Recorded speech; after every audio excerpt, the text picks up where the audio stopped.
Support for this podcast comes from the Central Valley Journalism Collaborative, connecting communities with the resources, infrastructure, and networks to ensure a vibrant local free press.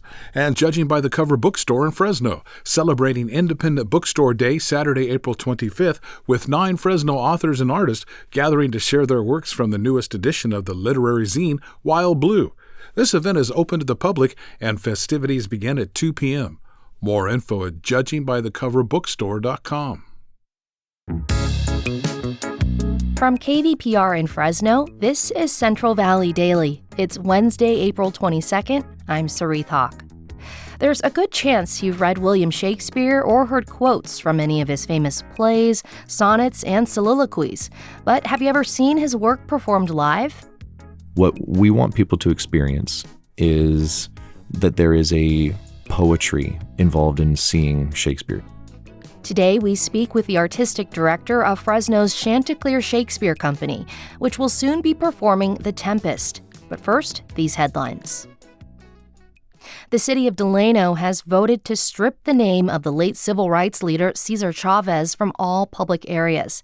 KERO reports the city will remove Chavez's name and image from streets, parks, and murals. This follows a major story from the New York Times last month that uncovered allegations that Chavez sexually assaulted young girls and women. In the 1960s, Delano was where Cesar Chavez and many others helped start the modern farm worker labor movement. A budget shortfall at Fresno Unified has grown even bigger. The Fresno Bee reports the school district is now facing an $88 million deficit. That is nearly a 50% increase since February. The district has repeatedly cited low attendance and declining student enrollment for its budget constraints. The district has taken measures to prevent further financial crunches, including approval for hundreds of layoffs and early retirements. AI chatbots continue to receive scrutiny from some California lawmakers over their ability to impact the mental health of young users. 2 bills have been introduced in the state legislature requiring companies establish safeguards. This includes annual risk assessments, child settings such as time limits, and public incident reporting mechanisms. Democratic Assemblymember Rebecca Bauer-Cahan pointed to several lawsuits related to suicide against the popular chatbot ChatGPT. If we had a product that was being sold to babies that causes babies to lose their lives, it is recalled. And here we have a tool that, without question, caused the death of a Californian, and we are allowing it to continue to be in the hands of California's children. ChatGPT's parent company, OpenAI, has denied that its platform causes suicide ideation. Air in the San Joaquin Valley is cleaner than it's been in decades. The San Joaquin Valley Air Pollution Control District released its annual report on Tuesday. It shows air pollution levels fell exceptionally in 2025, representing a, quote, profound change in the health and quality of life of residents across the valley. Last year, fewer days exceeded federal pollution standards in a number of different categories. The district says the change is a result of adopting cleaner vehicles, stronger controls, advanced agricultural practices, and cleaner consumer technologies.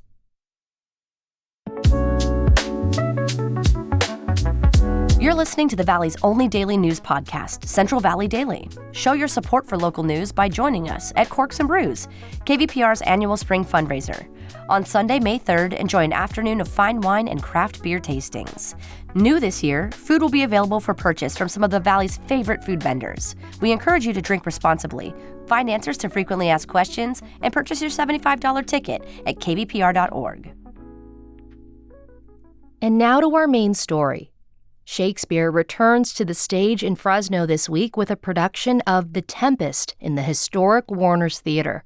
It opens the second season of Chanticleer Shakespeare Company, which is Fresno's first ever professional Shakespeare company.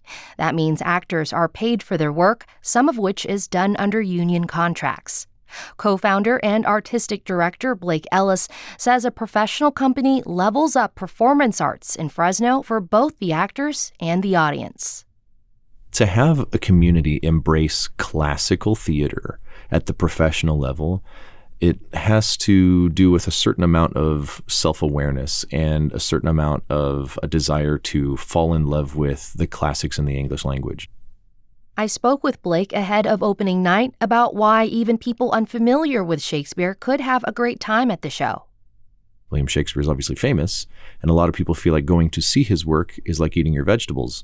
But the goal of what Chanticleer Shakes does is making it as accessible, digestible, and enjoyable for a modern audience as possible. This production promises an even bigger performance than Richard III last season, this time with live music from the Fresno Philharmonic. Blake begins by telling me about what it takes to get ready for this year's production. The reasons that we had in place for why we wanted to do this show there were multiple reasons. One of them was we knew we had a fantastic actress who we had already spoken to about playing the title role. Well, I shouldn't say title role because it's not called Prospera, it's called The Tempest. But what's great about Jacqueline Anaramian is she calls Fresno home. She was raised here. Yeah, she's a native. Yeah, exactly. And what's amazing about her skill set is that she has developed it over decades of working at some of the best regional theaters in America. She is a Broadway veteran. She did Julius Caesar on Broadway with Denzel Washington. I mean, I would give my right arm to do something like that. And she's got such grace and poise on stage, but she loves this valley. And when I first started talking to her about just what we were doing, she was like, whatever you want to do, I'm in. How can I help? And there was a super encouraging sort of like flag going up for us. And we felt like it was a feather in our cap to be able to attach her to the company.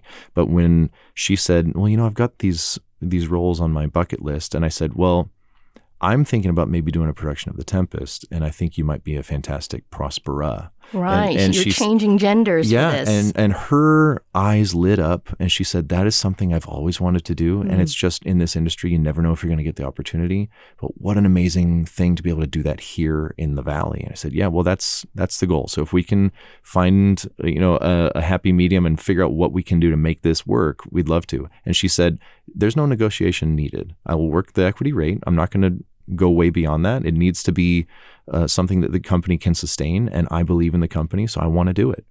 And she is day in and day out in rehearsals just producing the most incredible work, and everyone in the room is watching her. And I mean, it feels like everyone learns just every time she opens her mouth. It's fantastic. So I can't wait for this community to experience what she's been preparing for basically for the last year. And it's such a treat for this city because you have native actors and sort of a natively produced production with a lot of people from the Valley, but you're also in the historic Warner Theater. Does that sort of add dimension to the production? I think anything that is done in the Warners sort of pays homage to the grand old lady herself. I mean, when you walk in that auditorium and you look up at that beautiful ornate ceiling, it's like a character in its own. The beautiful part about this play is it has all these wonderful themes of rebirth and looking toward the future. And I think as a Fresnan who has sort of like returned home, I think this play is oddly profound for me to be directing because it is about a rebirth and a renewal and looking toward the future. When Prospera, I don't want to give away the end of the play, but when Prospera is originally stranded on that island, it feels similar to like when I was forced to leave town because there were no professional opportunities. But there is always a way for that story to come full circle. And I feel like this production of The Tempest really does sort of echo that in my own life. But, when you think of, doing something this rich with talent, I mean, there's such incredible performances in this play. I mean, both union and non-union are local early career actors or people who perhaps have given up their union card because they thought their career was over and they saw what we were building and came out and auditioned and just blew the doors off. I mean, it's a packed cast, and to have that kind of talent performing in a place as beautiful and historically relevant as the Warner's Theater is really, it's a sight to behold, and I can't wait for people to experience it. Yeah, it seems like the themes of Shakespeare are very relatable still to this day. Is that one of the draws for you as an actor? Oh, yeah, I think it's not just for me. I think when you look at especially American actors now, when they reach a certain level in their career, I mean, look at Denzel Washington. He could do anything he wants to do, but the thing he's choosing to do more regularly is the classics. And I think those plays and those characters, those stories, they have, I hesitate to use the word timeless because obviously, I mean, they've been around for 400 years, but up until then, there were sort of types and shadows of what Shakespeare would eventually create, because a lot of his work is inspired by things that came before him. But these plays have all been relevant and have been compelling for the last 400 years for a reason. And I think when we start trying to add to it or turn it into something it's not, that's when people feel disconnected from his work. But at the root of it, Shakespeare's plays are about relationships, and they're things that we all can identify. I mean, even if you take a play like Richard III that we did last season, when you boil that down, it's about family betraying each other. And I think if you look at The Tempest, and again, there's a story about, in this production, there's a sister who betrays her sister. It's about harboring a grudge and then seeing what could be a promising future for someone you love. In this case, it would be Prospero's daughter, Miranda.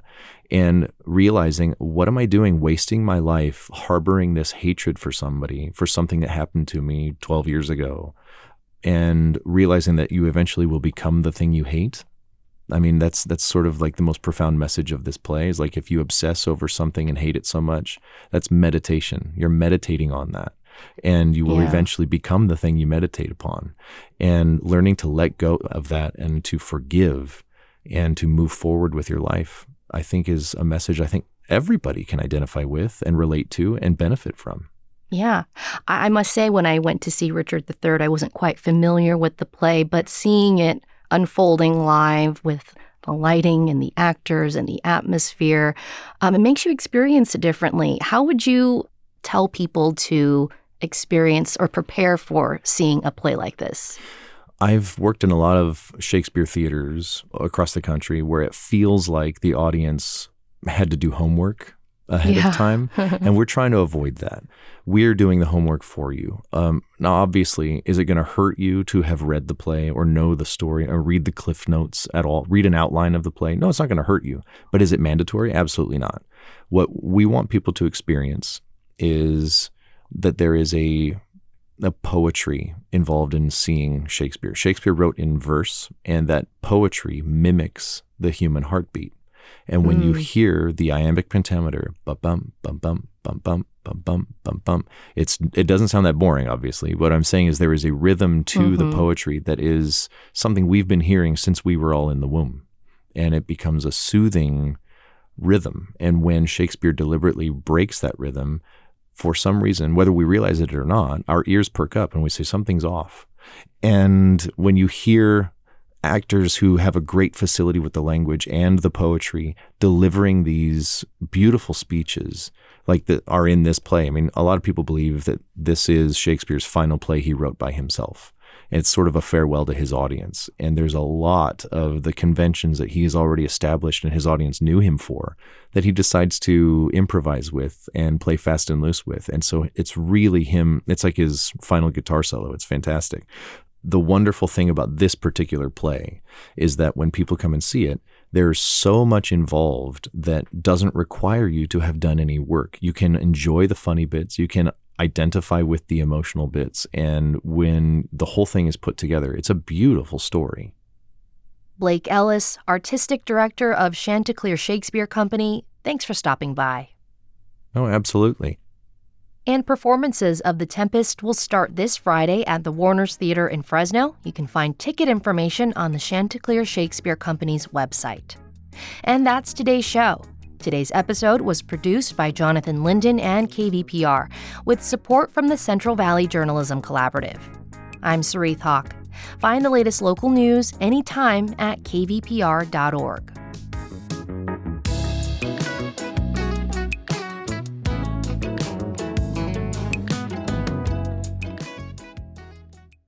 You know, every day on Up First, NPR's Golden Globe-nominated morning news podcast, we bring you 3 essential stories. At the heart of each story are questions. What really happened? What really mattered? What happens next?